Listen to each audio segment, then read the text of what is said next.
After a historic opening weekend, the field of 68 has dwindled down to just 16. Welcome into Bracket TV. I'm Cassidy Hubbarth alongside Doug Gottlieb. I know that my bracket's in shambles, and we'll take a look at yours later in the show. You have to? Yeah, we have to. But first, let's get your thoughts on like my the opening sixth grade report card. Do we really have to? On the first weekend, I think one of the impressions that left on me is how well Norfolk State played in what's one of the two biggest upsets of the tournament so far. I mean, Cassidy, take this into account. Missouri shot 56% from the floor. Missouri made 10 threes. Matter of fact, they were 13 of 29 from three-point range. They only turned the ball over 8 times, yet here as a 2 seed, champions of the Big 12 tournament and a top 10 seed for the most part, this top 10 team the most part of the season, they get bounced from the tournament by the MEAC champion. They didn't play badly on offense. Norfolk State just played better and was able to make shots. They'd had some issues defensively in the past, but 8 turnovers, 56% from the field, making 13 out of 29 threes. Those are outstanding numbers. They simply got beat that a team was better than them. They didn't choke. They were beaten. And a lot of people had them in their Final Four. Me. But there were a lot of headlines over the weekend, but probably one of the biggest storylines heading into the Sweet 16 is the health of UNC point guard Kendall Marshall. He fractured his right wrist in UNC's win over Creighton. He had surgery Monday morning. There's still talks that he will be able to play, but with his status, how do you think this is going to impact the Tar Heels' run? Well, in speaking to an orthopedic surgeon who's actually a hand doc, is a very close friend of mine, he said, look, if it's a displaced fracture, if there's any type of space in the fracture, even if the surgery went well and they put a screw in, there's no way that a doctor will allow him to play because there can be blood flow issues with that particular bone. On the other hand, if it's a non-displaced fracture and they can place a polyurethane kind of removable cast in that, he can maybe play. If he doesn't play, they'd be lucky to survive Ohio, and I don't believe they can beat Kansas or NC State. And we saw how much NC State pushed them. Granted, John Henson didn't play in ACC tournament play. How about this for a stat? 55% of the points that Carolina has scored have come at the hands of Kendall Marshall, or points or assists. He's finally come into his own as a scorer. And the only 2 possible legit backups, Leslie McDonald, who's not really a point, more of a 2, he's out for the year. And then Dexter Strickland, who was his backup, also the starting 2 guard, is out for the year with a torn ACL. So now it's like the third backup is 4-minute-a-game guy. I don't see them having a likely chance of getting out of the Sweet 16, and definitely not the Elite 8 game. That's devastating because so many of these players came back for an additional year, and Kendall Marshall, in addition to coming into his own as a shooter, has set the single-season ACC assist record. I mean, he's had a magnificent year, and the team was just kind of peaking into form. Yeah, arguably the best point guard in the country. No doubt, and probably in this tournament as well. I think this is the type of news that if he doesn't play, you'd have to think that North Carolina doesn't win a championship, let alone get to the Final Four. And it would be devastating to people's brackets. 56.9% have the Tar Heels making the Final Four. 39.9% have them in the title game. Forget the kid or the team. Let's worry about the brackets. This is Bracket TV, Doug. Let's be serious. 17.9% have them winning it all, which is the second highest percentage of brackets behind Kentucky. Now, do you see them beating Ohio in the Sweet 16 on Friday? Maybe. You know, Ohio was one of my sheet kind of picks to upset Michigan in their first game, and then they ended up getting 12-seeded South Florida, surviving the Bulls in the second game. I can see a way in which North Carolina, who still has a ton of talent, I can see them still surviving and getting to the Sweet 16. To me, the number 1 seed that has maybe the most intriguing matchup is Syracuse, because Syracuse takes on Wisconsin. And when you think about how Syracuse wins games, they have to turn you over. They have to get into transition. And they're not a great three-point jump shooting team. And really, that's the way Wisconsin plays. So you're saying Syracuse may be the first 1 seed to lose, not North Carolina? Yeah, I mean, look, obviously Carolina, we don't know how they'll play without Kendall Marshall. But just based purely upon the matchups, in comparison, look, Louisville's no cinch to lose to Michigan State either. And, of course, you have Indiana taking on Kentucky. They've already beaten them. I just think this is the type of matchup that Syracuse really shouldn't want, because they're so good at turning you over. They lead the country in turnovers caused per game, 17 a game. They're going against a team that's the exact opposite, only turns it over 7 times a game in Wisconsin. Wisconsin has far better point guard play than, say, Kansas State, who had Angel Rodriguez. They have Jordan Taylor, who's a 2-time all Big Ten first-team selection, and he's number 1 in the country in assist-to-turnover ratio. So he doesn't turn it over, they don't turn it over, they shoot the three very, very well, and they make you play half-court offense, which, frankly, Syracuse struggles with. I could see all the 1 seeds being in a bit of trouble and having very, very difficult Sweet 16 games, but maybe Syracuse the most based solely upon the matchup. Well, only once have all number 1 seeds made it to the Final Four. On the other side, there are 3 double-digit seeds left: 10 seed Xavier, 13 seed Ohio, and 11 seed NC State. Which one of those double-digit seeds do you see going the farthest? Well, let's see.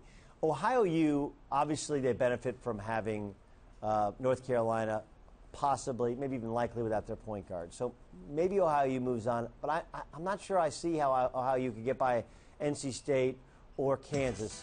I look at Xavier, and I don't love their matchup either with Baylor and then possibly with Kentucky or Indiana.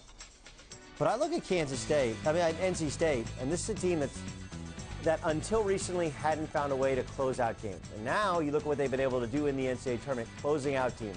They nearly closed out North Carolina in the ACC tournament, kind of coming into their own. Lorenzo Brown, who's a 2-guard playing the role of a point guard, has played fantastic basketball here the second half of the season. So too has Calvin Leslie, C.J. Leslie, as he was formerly known. Now he wants to be known as Calvin because he's kind of flipped the switch and turned his career around here in his sophomore season. I think NC State, again, looking about the matchups, they're not going to be out-athleted. They're not going to be out-talented by Kansas, who found a way to stave off Purdue. They can beat Kansas head up if they don't turn the basketball over. And then you get either a depleted Carolina team or an Ohio U team led by DJ Cooper that is fantastic to watch, but doesn't have the size and strength inside of NC State. I think NC State would be the most likely of the double-digit seeds to make the Final Four. Well, I mean, NC State, a lot of people picked them to be in the Sweet 16 going forward.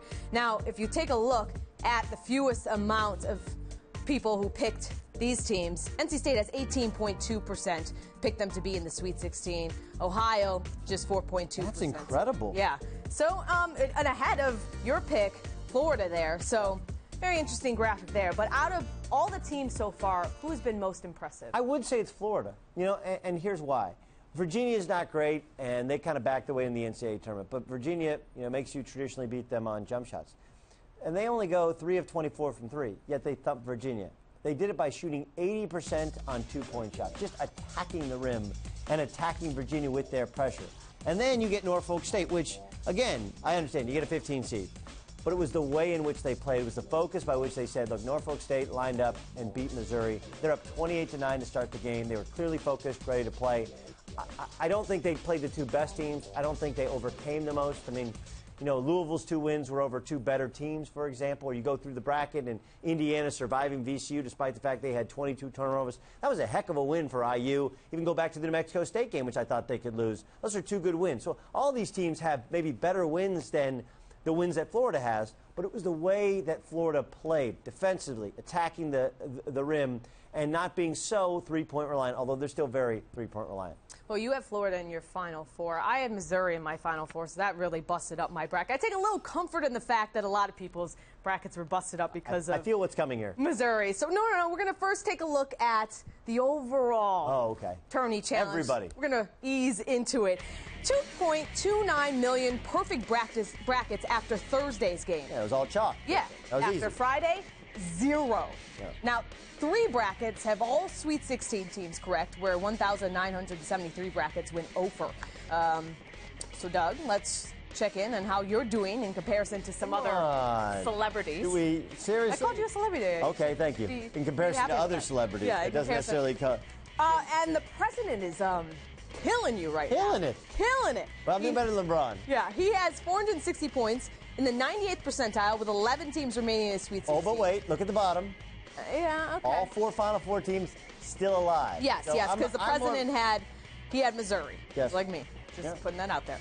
But you are, like we talked about, beating LeBron, so there's that. So I got that going for me, which is nice. Exactly. All right, another interesting note coming on the weekend. 4 schools from the state of Ohio. Cincinnati, Ohio State, and Xavier have advanced to the Sweet 16. It's the first time in the NCAA tournament history that 4 schools from a single state have all made the Sweet 16. Cincy and Ohio State face off Thursday, Doug, and the Bearcats pull off the upset. Can they? Yeah. I mean, it's a team as tough as nails. I mean, look at Cincinnati and Xavier, two schools separated by 4 miles. Of course, had that nasty brawl that led to suspensions and really changed Xavier's season for the worse and Cincinnati's season for the better. But yeah, there's no question Cincinnati can win this game. They've shown the ability to at least compete, with Syracuse once and then, finally beat Syracuse in the Big East tournament. You've seen what they've been able to do moving on here in the NCAA tournament, beating Florida State late on a 12-6 run. Yancey Gates inside, I think, matches up pretty well with Jared Sullinger. And even though they like to go small, I don't love the matchup with Jaquan Parker or Justin Jackson matching up with Deshaun Thomas for Ohio State. But the rest of the perimeter, those are hard guards. Sean Kilpatrick's a hard guard, a hard cover. And Ohio State doesn't have guys that they can sag off of, they can help off of. Aaron Kraft going against Casimir Wright. Casimir Wright doesn't turn the basketball over, and Aaron Kraft is the type of guy who kind of climbs into defensively. Can they? Yes. Will they? I would pick Ohio State, but there's no reason to believe that this tough as nails Cincinnati team that overcame kind of their own self-made adversity, 1 through poor play early in the season, and 2 through the fight and the suspensions, they've overcome it. I think it's going to be a heck of a basketball game. Okay, looking at all of the Sweet 16, what's the most intriguing matchup? Indiana, Kentucky. I mean, because look, these are 2 historic programs. Indiana's won 5 national championships, but they haven't really been relevant for the last decade.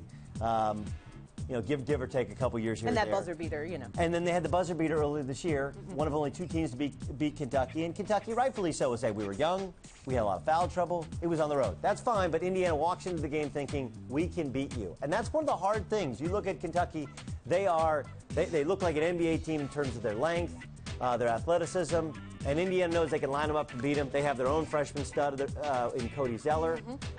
I think that the 2 big matchups for Indiana that they have to take advantage of. One, what do they do with Jordan Hulls defensively? Last time he tried to guard Marcus Teague, and that didn't work out so well. So do they take him off the point guard spot, and then where do they put him? Does he cover Deron Lamb, who can be a scoring machine when he's at the wing? And then, I'm really intrigued by the use of Christian Watford. Watford's the type of guy that they've used actually on the point guard defense because he's really, really long and allowed him to kind of stay in the lane and help. And then offensively, he's the one who hit the big shot.